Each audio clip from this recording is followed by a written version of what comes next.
Barchaga yana avvalbor salom. Bu yana men Uzbu Gaming News. Bugungi video bu mening Drilsi 26 haqida o'zim o'ylayotgan taxminlarimning ikkinchi qismi. Bu safar boshqacharoq bo'ladi. O'tgan safarga qaraganda. Bu mana ko'rishingiz mumkin o'zgarishlar ancha ozgina o'zgarishlar mumkin.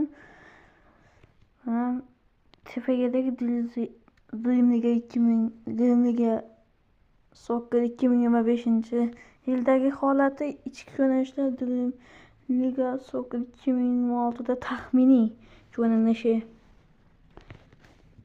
Agar sizlarga shu birinchi qismdagi taxmin yoqsa, bir kommentariyaga bir deb yozinglar. Agar shu yoqsa, mana shu taxminlar yoqsa, kommentariyaga 2 deb yozinglar. Qani unda keyingi taxminim. Bu yerga formasi zo'r bo'lgan odamlar, ya'ni keldi-yu boshida ismi yodimda, lekin Champions Cupda shunday kelishi mumkin. Afsona bo'lmay boshida kelgan-u, yodimda yo'q.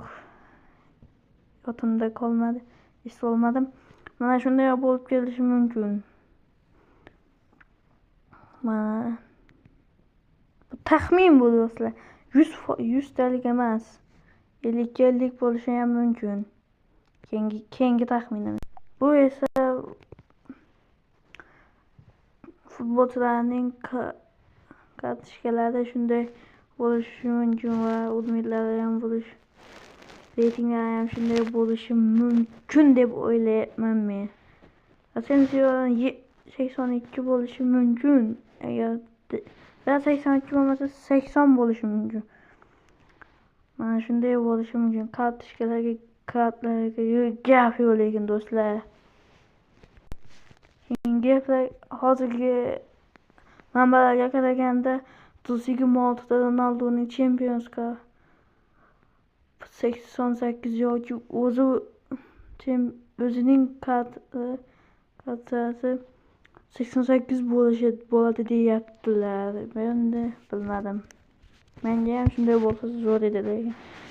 Menimcha endi bo'lmaydi bular. Eski davrlar qaytmaydi baribir. Va hamma hozir YouTube'dagi videolarda ko'ryapman-da, hamma Clans qo'shiladi deb o'ynayapti. Men ham Clans qo'shishcha zo'r bu. Zo'rda, ajoyib.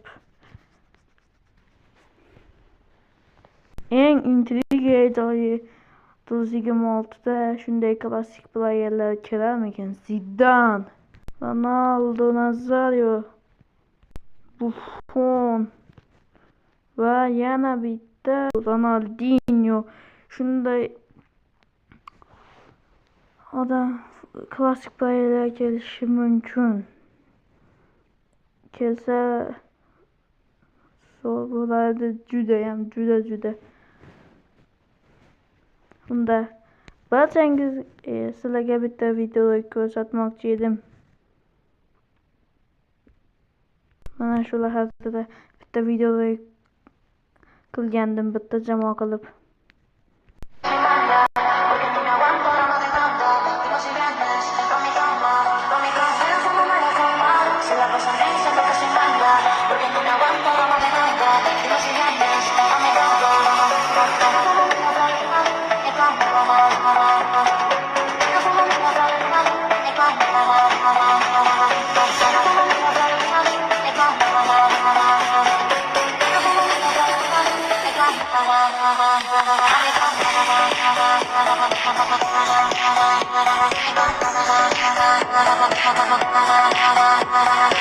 Yana bitta ma'lumot do'stlar. Drilsi o'zining Instagram sahifasiga joyladi bu Drilsi 26da kartochkalar qanday bo'lishi haqida videolar. Mana shunday bo'lishi mumkin. Unda Drilsi Dreamliga Soccer 2026 haqida o'zimning taxminlarim ikkinchi qismi tugadi. Barchangizga xayr, kanalımıza obuna bo'lib, videomizga like bosib qo'yinglar. Bundan ham hali Drilsi tut chiqsa o'zim birinchilardan bo'lib sizlarga yetkazishga harakat qilaman. Shuning uchun kanalimizga obuna bo'lib qo'yinglar.